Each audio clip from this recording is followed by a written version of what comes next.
Le vilain petit canard. Il était une fois une cane qui couvait ses œufs depuis déjà fort longtemps. Elle avait hâte que ses petits brisent leurs coquilles et la suivent sur l'eau calme de l'étang. Enfin, un beau matin, des craquements se firent entendre et, quelques instants plus tard, des petites boules de plumes dorées se pressaient autour de leur maman. Celle-ci, bien qu'heureuse de ses naissances, restait toutefois contrariée. Un de ses œufs, pourtant plus gros que les autres, ne s'était pas ouvert. Le soir venu, une de ses voisines lui rendit visite. « Si tu veux mon avis, lui dit-elle, oublie celui-ci. Il m'a tout l'air d'être un œuf de dindon. Il ne te causera que des soucis. Et en plus, l'oiseau qui en sortira ne saura même pas nager. » La cane décida malgré tout de patienter jusqu'au lendemain. Enfin, au premier rayon du soleil, un oisillon bizarre sortit du dernier œuf. Ce caneton-là était tout gris et bien plus grand que ses frères et sœurs. Un peu plus tard, la cane le vit nager avec aisance et se dit qu'il était un peu différent de ses autres petits, mais que malgré tout, elle l'aimerait tout autant. Hélas, ce fut lorsqu'elle voulut présenter sa petite famille aux autres animaux de la basse-cour que les choses se gâtèrent.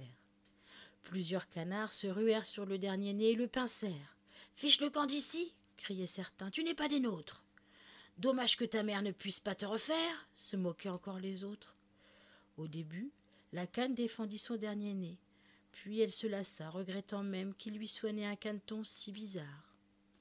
Désespéré, celui que tous appelaient déjà le vilain petit canard décida de s'enfuir. Le vilain petit canard se retrouva au bord d'un marais, où vivaient des canards sauvages. Là, triste et fatigué, il passa seul la première nuit de sa vie.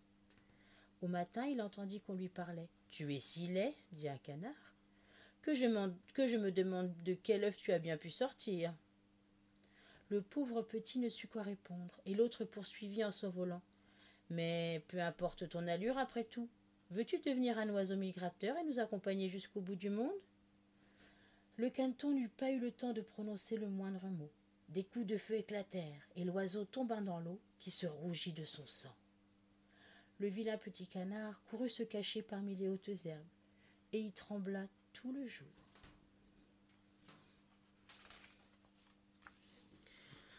Lorsque la nuit tomba enfin, il sortit de son abri et s'enfuit à travers champs. Il arriva bientôt devant une pauvre maison habitée par une vieille femme, son chat et sa poule. Là non plus, il ne fut pas bien accueilli, car très vite, on lui reprocha de ne savoir ni ronronner, ni pondre d'œufs. Alors il décida de s'enfuir de nouveau. Quelques semaines plus tard, ce fut l'automne.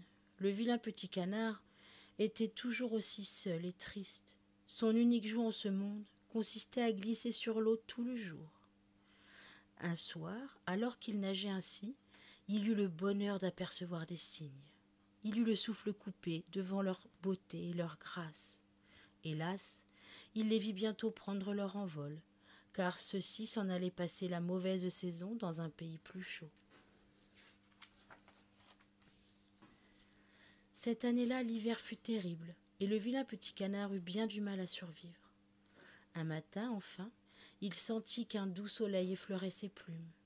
Il eut alors l'impression de renaître et déploya largement ses ailes. Il les sentit plus grandes et plus vigoureuses.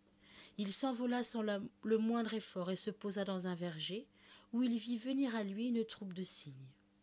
De nouveau, il fut subjugué par leur beauté, mais cette fois-ci, il décida de les suivre. Si son destin était d'être rejeté ou tué, il préférait encore que ce soit fait par de tels oiseaux. Il s'avança donc vers eux en baissant respectueusement la tête. Ce fut alors qu'il aperçut son image dans l'eau. Lui, le vilain petit canard, était maintenant vêtu de plumes blanches et portait un long cou gracieux. Lui, le vilain petit canard, était devenu un cygne.